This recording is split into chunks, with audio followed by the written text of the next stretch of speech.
Welcome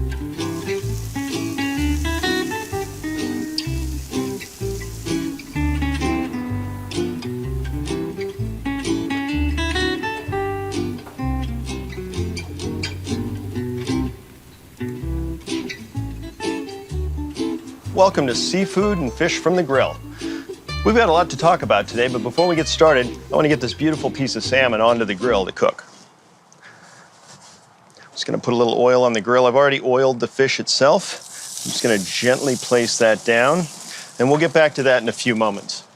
So, fish and seafood have become one of the most important and expensive commodities in the cook's repertoire. As we continue to tax our resources in the ocean, prices continue to escalate. So respect for the product is key.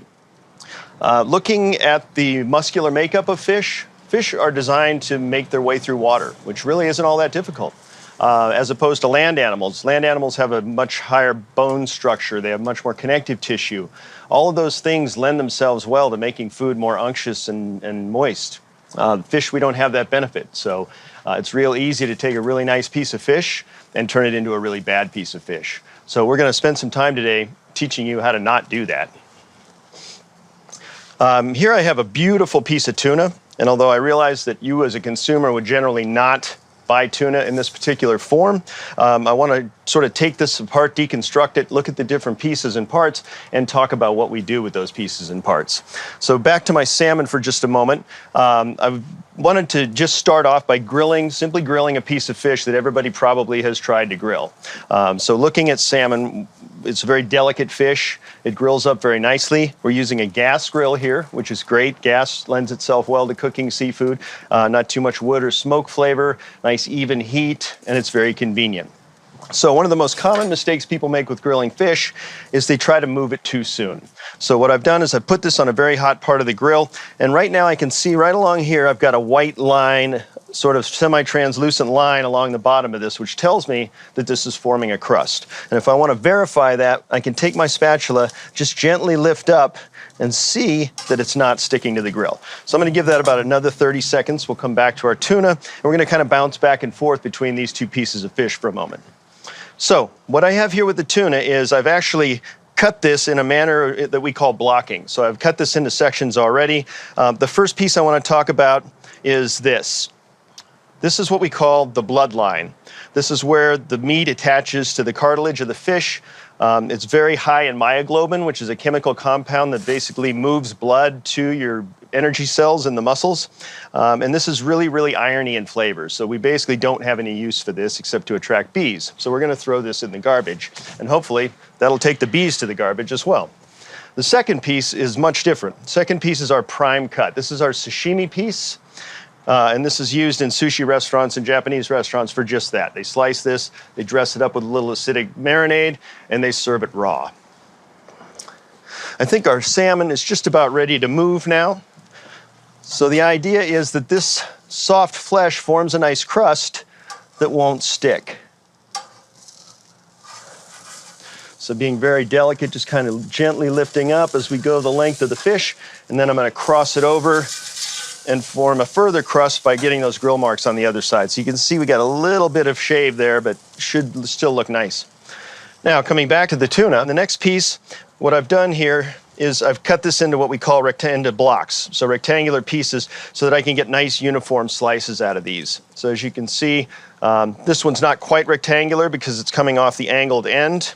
And then what I do is I continue to angle down until I get them squared. So this one's a little bit more rectangular here. Still a really nice piece of fish. So this would be sliced against the grain this way. Oftentimes for nigiri sushi, they would slice that really thin.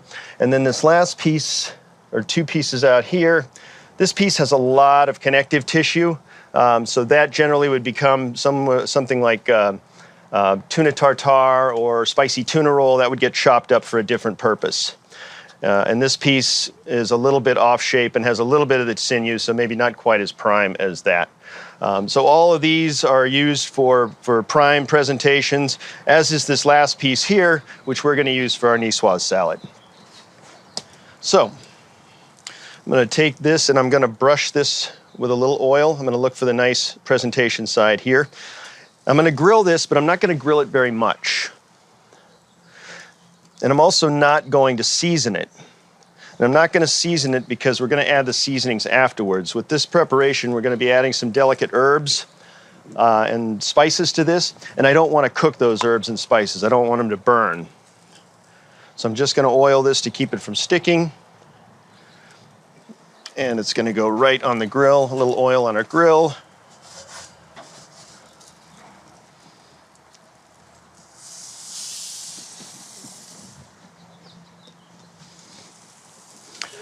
Now our salmon is ready to turn.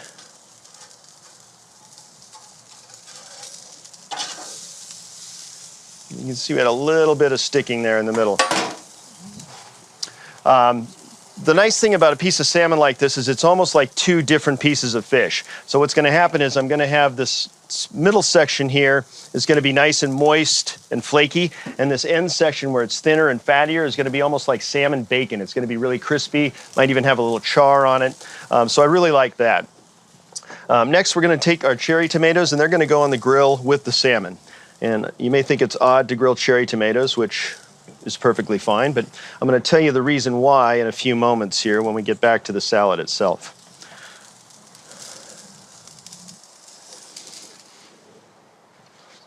So it looks like our salmon is ready to plate now, so we're going to take that off of the grill.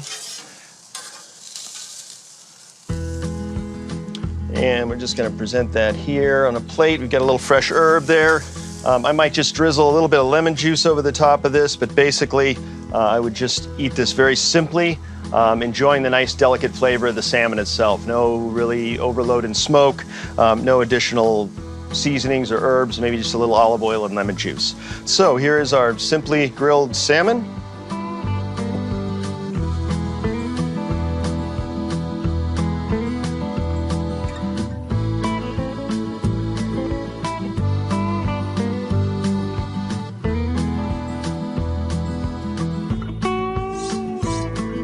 And now we're ready to take a look at our tuna. We've got it cooking over here on the grill. We're going to cross this. So the entire piece, we're just going to gently lift it off the grill and cross it over like that. Our cherry tomatoes bubbling away. We're going to take those off and just let those hang out here for a moment. And we're going to start looking at our salad. So we're going to start off with our dressing. Our dressing is a saffron Dijon vinaigrette. So going through the different ingredients quickly here, we have some chopped capers, we have some dried oregano, we have some champagne vinegar that's flavored with saffron. You can see the saffron stamen in the bottom, little crocus floral stamen there that make things a really bright floral yellow with a really interesting citrus flavor, floral flavor to them. We've got a little bit of caper brine, a little bit of fresh orange juice, Dijon mustard, minced shallots, minced garlic, and some red chili flake. Give it a little bit of spice. So I'm just going to add all of those ingredients into my bowl here, starting with the capers.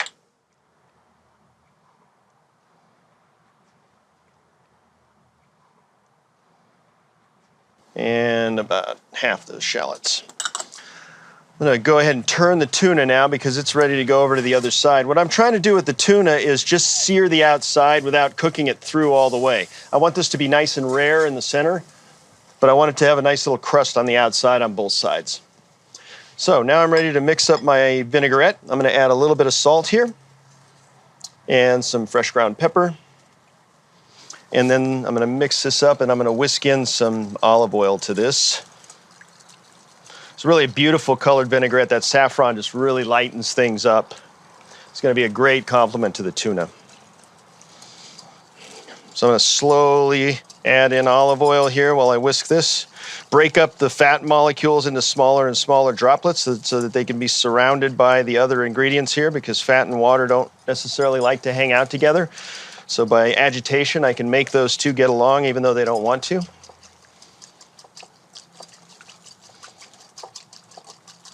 So I'm going to add about 3 parts of oil to 1 part of acid in a basic vinaigrette. And I'll go back to the tomatoes now, so you can see they're kind of blistered. I'm looking at them on the board next to my dressing. And the reason I grilled those tomatoes is because I wanted to break the skin on them, so that when I toss them in the salad, the mechanical process of moving them in the salad, they're going to release all that beautiful sweet juice from the tomatoes, and that's going to become an element in my dressing as well. So I've got some nice mesclun greens, so just garden clippings basically. A variety of different things. I see some red oak leaf in there, some frisee. I'm going to season this with a little bit of salt and pepper, and then I'm going to add to it some ingredients here. So I've got a number of ingredients. Some of these are going to be garnishes. Some of these are going to be ingredients in the salad. So the egg is going to be one of the garnishes. So we'll just set that aside. The ingredients are going to be slivered red onions, blanched haricot vert cooked in salted boiling water so they're nice and tender, and then some red potatoes that have also been pre-cooked ahead of time. So these are all going into the salad. Onions, green beans, and the potatoes. Everything in. Coming back to the tuna, so this is cooked about as much as I want. I can see on the edges here it's still nice and rare, but I've got a nice crust on the top, nice caramelization, nice sort of different flavors and textures. So I'm going to have that nice sort of sashimi raw tuna flavor in the middle and the cooked tuna flavor on the outside. So I'm going to let this rest here on this plate for a minute, cool off a bit, and then we'll come back to that. I've got a really kind of cool and interesting little procedure that we do for that. So I'm just going to drizzle a little bit of this dressing. I'm whisking it to make sure there's got a lot of solid ingredients in the dressing. I want to make sure that I get, because I don't need all of this dressing, I want to make sure I get equal representation from the dressing into my salad. So now I'm just going to toss all this together, make sure everything's fully coated. And this is going to kind of hang out for a minute. I wouldn't want to dress this too early because the acid starts to break down and wilt the lettuce leaves, but I do want to dress it enough that the green beans and the potatoes and the onions, the things that didn't get any dressing, kind of soak up some of that flavor.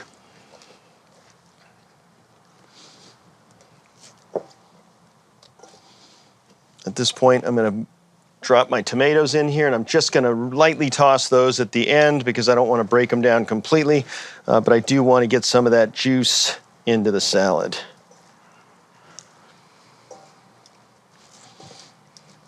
And so now I'm going to move the salad bowl down here. I'm going to take this piece of plastic wrap, put it up here on my board.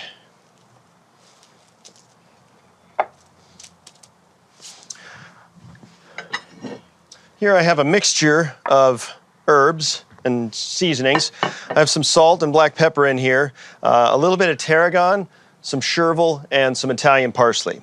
And I'm going to take this and I'm just going to spread it over this plastic wrap.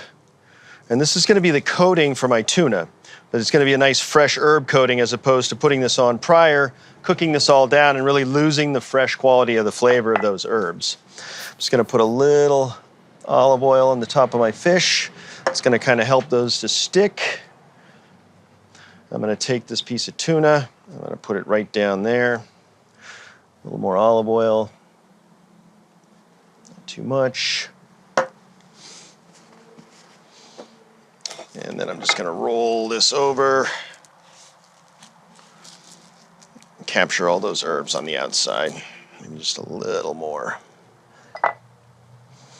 So the reason I'm doing this on plastic wrap is this plastic wrap actually is going to serve another purpose. So what I'm going to do is I'm going to wrap this up very tightly in the plastic wrap,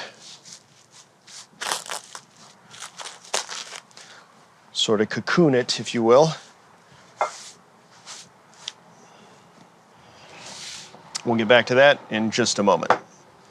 So now we're ready to plate our salad. I'm going to cut my egg into wedges.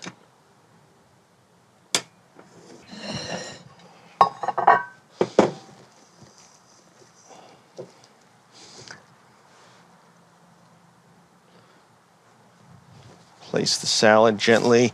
Try and be conscious of all the different ingredients and colors and make sure that I'm not burying all these beautiful ingredients that I put in here so that I see the potatoes, I see the red onion, I see the cherry tomatoes in there.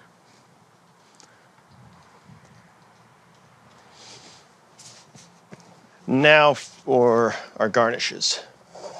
So I'm going to use These are some Niçoise olives, which is the name of the salad. So this salad comes to us from the south of France, from a town called Nice, one of my favorite places to be. And every time I make the salad, it takes me right back there. I can't wait to get back there again. Some white anchovies, what we call boquerones. And I didn't want to toss these things in because they're going to get lost in there. I want these to be sort of evident on the surface. Maybe a few more Niçoise. And then I have a second olive here, which is a picheline, which is a green olive, just to add a little color contrast, same flavor profile.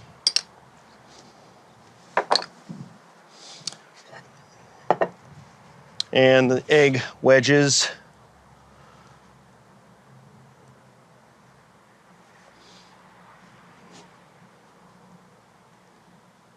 Beautiful color contrast. It adds a little protein. And now to our tuna. So this is a traditional sashimi knife from Japan. It's actually made for cutting tuna. So I'm going to utilize the plastic wrap here. When you cook tuna like this, the edges get sort of crumbly, and so I'm going to use the plastic wrap to hold this all together while I slice it. So I'm literally going to slice right through the plastic wrap.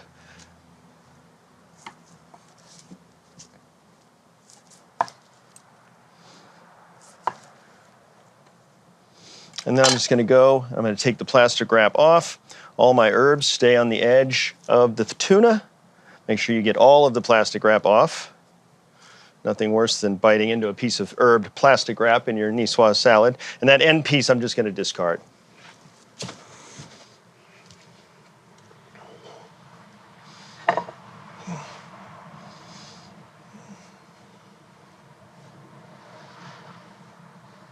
I'm just going to put these back in the same order that they just were sliced in.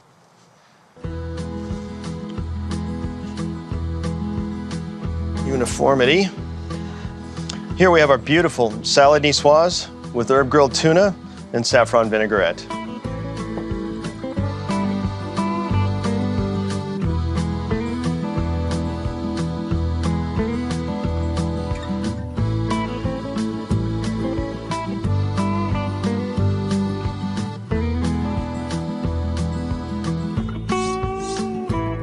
So our next recipe is all about local products. We have some beautiful Napa Valley grape leaves. This is one of the larger ones I've ever seen. And we have some beautiful local halibut. So this halibut is typically caught this time of year all up and down the California coast from Monterey up into about the north coast around Mendocino area. Really beautiful fish. So we're going to combine these two elements into a little parcel on the grill, and we're going to get that going first thing. So I'm going to take a little olive oil. Actually, I'm going to brush a little oil onto this. A little brush of olive oil onto the grape leaf. And I'm going to use a little salt and pepper.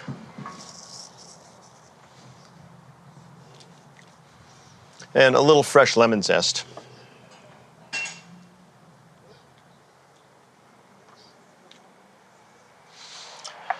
I'm going to place this with my presentation side up on those aromatics, and then I'm going to do the same treatment again on the top. This time I'll drizzle a little of the extra virgin oil.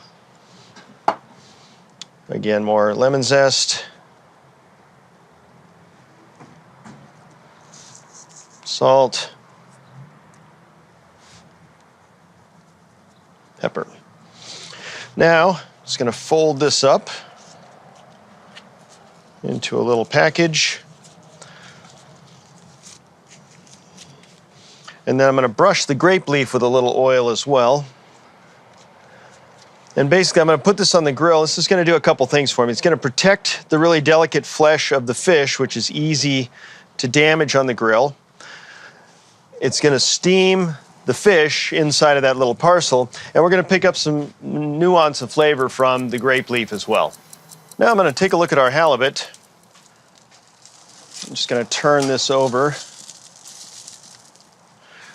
And then I want to talk about our mixture here. So this is a piperade of sorts.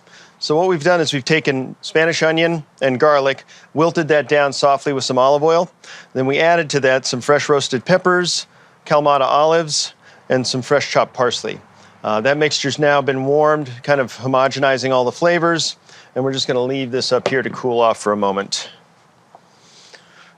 Next, we're going to take a look at our vinaigrette. So we have a garlic and lemon vinaigrette. So we have chopped garlic, lemon zest, lemon juice, and fresh oregano. Those are just going to go in the pan here, mixed with a little bit of extra virgin olive oil. So our garlic, lemon zest, oregano, and lemon juice. We're going to add to that a bit of salt, some black pepper. Very simple vinaigrette. A lot of flavor from the oil. Lemony, obviously, with the lemon zest and juice, and then that sort of tart oregano flavor to it.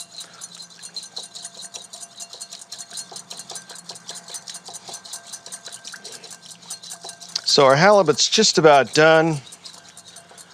Vinaigrette looks good. I'm going to put these slices of bread on the grill, just enough to get a little bit of toast on them.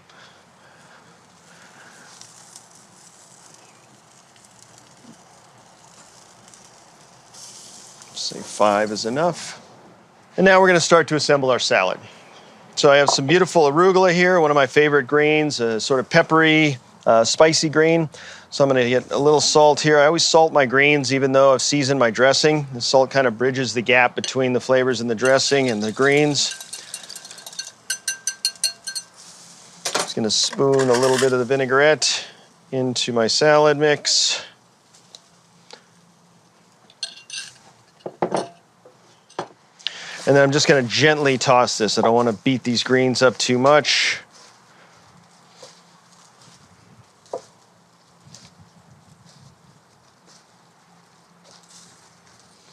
These nicely coated evenly.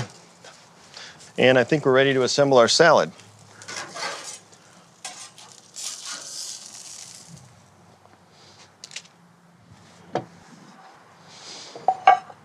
So I'm going to start with a little of the greens. Placing gently.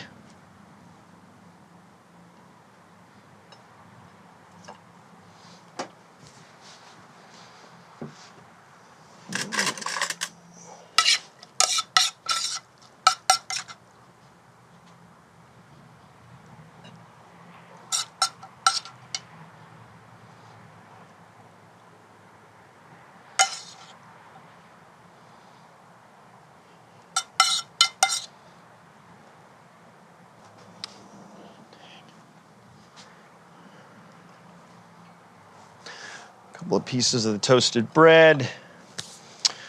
And then I'm just going to unveil our halibut fillet here, just kind of peel back the sections that I folded in.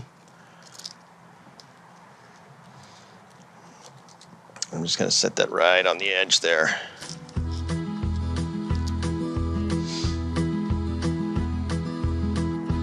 And here we have our beautiful local halibut, steamed in Napa Valley grape leaves, pepperod, arugula salad, and toasted bread.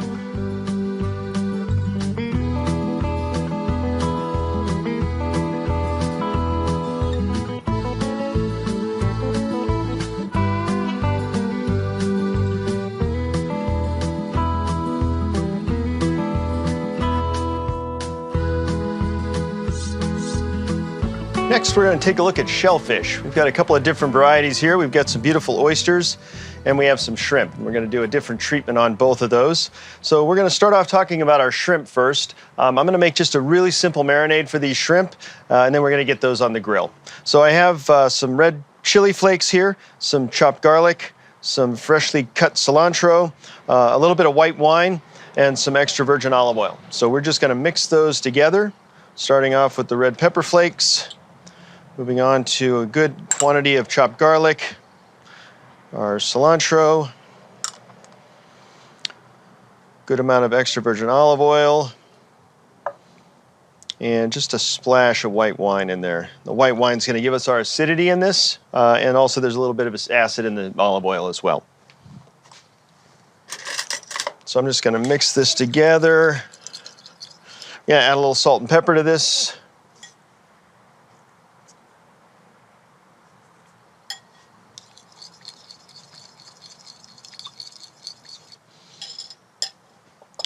And we'll just leave that there for us. We'll leave that here for a moment. Here I have some beautiful shrimp. You'll notice these shrimp have kind of a pink hue to them, and that can be a little disconcerting to some people because with certain varieties of shrimp, that coloration indicates that shrimp is going bad. These are freshwater shrimp, so they have this color naturally. And shrimp are one of those products, when they're going bad, they make themselves very obvious to you. These are really beautiful, pristine shrimp, freshwater shrimp, and I'm going to show you just how to peel and devein these. So you'll see they've got these little legs here. They've got this tough outer shell, and then they have the tail, which sometimes we want to keep that tail on as sort of a decorative piece. So to peel and devein these, I'm going to take the shrimp, and I'm going to take my fingernail, and I'm just going to run it through and break open this armor from underneath, and I'm just going to peel that back and take it right around and off the shrimp. Same thing here.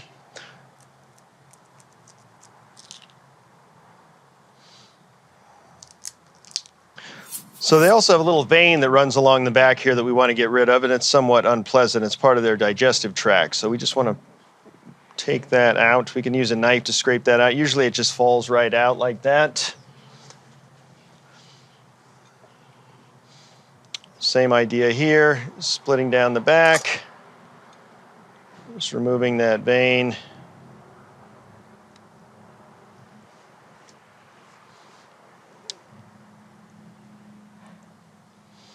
And discarding. So next we're going to skewer these shrimp. And I like to lay the shrimp down flat on my board. I'm going to do 2 skewers of 4 here. This way I can run the skewer through the shrimp and keep the flat side of the shrimp down. If I want to, I could even run 2 skewers, because a lot of times things like shrimp will kind of spin on the skewer. 2 skewers will keep them as a flat surface and as a solid mass, so when I flip, I get nice even grill marks on both sides. So I'll move those down to the platter here. Now we'll get our marinade on these guys. Bring that back up here. So I would maybe marinate these for about an hour, but I probably wouldn't go much longer than that. The combination of the acid, the salt, and the chilies in here denature the proteins in the shrimp, and they'll start to break down the shrimp and cause a negative texture, sort of a mealy, dry texture, which we don't want.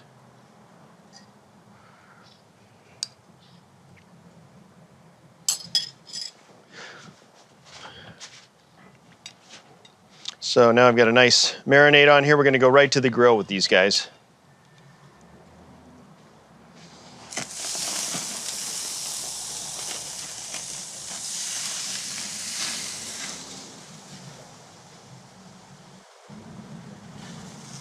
So here we have some beautiful oysters. We're really fortunate here in Napa Valley. We're about an hour and a half away from a couple of great sources of oysters right up the coast of Bodega Bay. We'll literally drive up there on a Sunday morning. We'll get a bag of 50 oysters, hang out, drink wine, open oysters. We'll eat a bunch of them raw. We'll even grill some. But let's face it, not everybody likes raw oysters, so I'm going to show you an opportunity to cook these oysters, still maintaining the integrity of the oyster. But if oysters on the half shell isn't your thing, maybe grilling them might be kind of fun for you. So I'm just going to put these guys right on the grill, in the shell and everything. And we're literally going to use the shell as a vehicle to cook the oysters in. So they're basically going to sit here on this hot grill. Shell's going to act like a little mini oven. It's going to steam in its own juices. And then we'll come back to that in a few moments. So next we've got a sauce for our shrimp that we're going to take a look at. So this is a sauce called a sangrito. A sangrita literally means a little blood in Spanish. So what it is a mixture of fruit juices with some aromatics and some spice to it.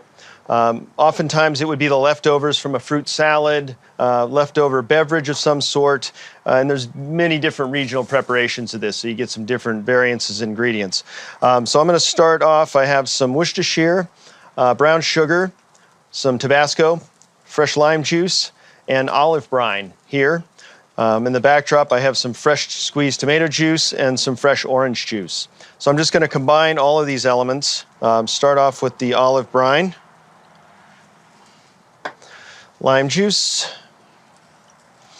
This is going to give an acidic, sort of hot quality to it. And they would literally use this liquid as a beverage. So they'll take this and they would serve it alongside tequila. And the combination of the heat and the acidity and the sweetness from the fruit sort of put a limit on the kind of harsh flavor that you sometimes get in tequilas. So I'm not going to use all that tomato juice. So in fact, we're actually going to use this as a sauce and not as a beverage. So I thought it might be kind of fun just to add a little tequila to it, sort of an homage to the tradition. So I've got some white tequila, some Blanco. All right, we're ready to check on our shrimp and oysters. I think they're ready to come off the grill.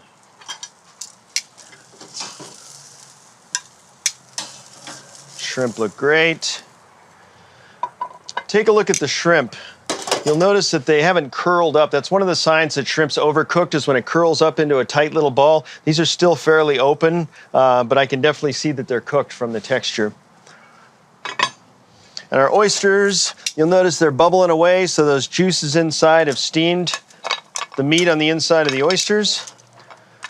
So this has, not only does it taste great, but it also makes the oysters a lot easier to open. Trying to open a raw oyster can be a bit of a cumbersome exercise if you don't know what you're doing. But with these guys, just an oyster knife, I can literally just pop the shell right off. Do another one.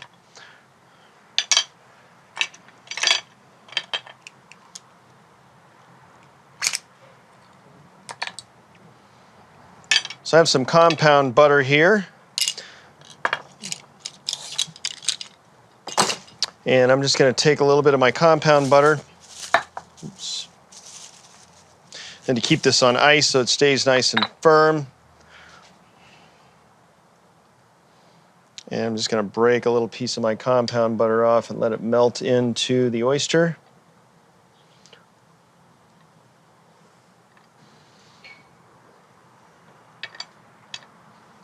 And then I can just place these back on the grill for a second if they're still not quite there. So it should be hot enough to melt that butter.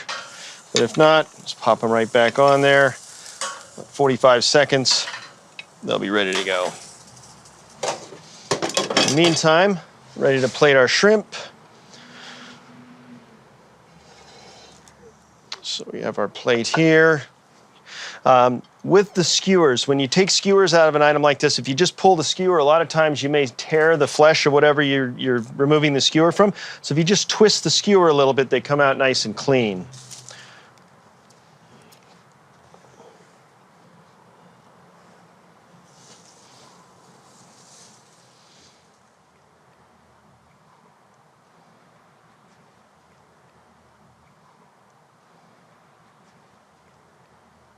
Our oysters are now ready to go. The butter's moist, created its little sauce there on the oysters. So I've got some rock salt here on this plate. What that's going to do is it's going to give me a bed to hold the oysters up so that they don't fall over and spill all the juice or sauce out of them. So that rock salt just acts as a little bed there to hold these guys up. So here we have our beautiful oysters with herb compound butter. Set that there.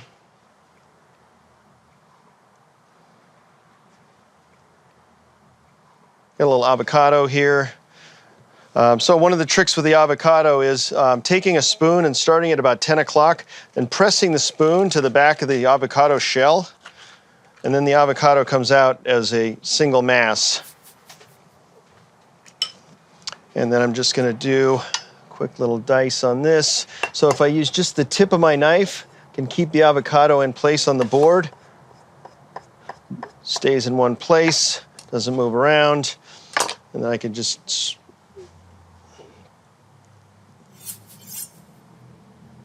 nice little somewhat uniform dice of avocado. Add a little fat, a little color, a little texture to the dish. And really, who doesn't like avocados? And so we have our marinated grilled shrimp with sangrita and avocado.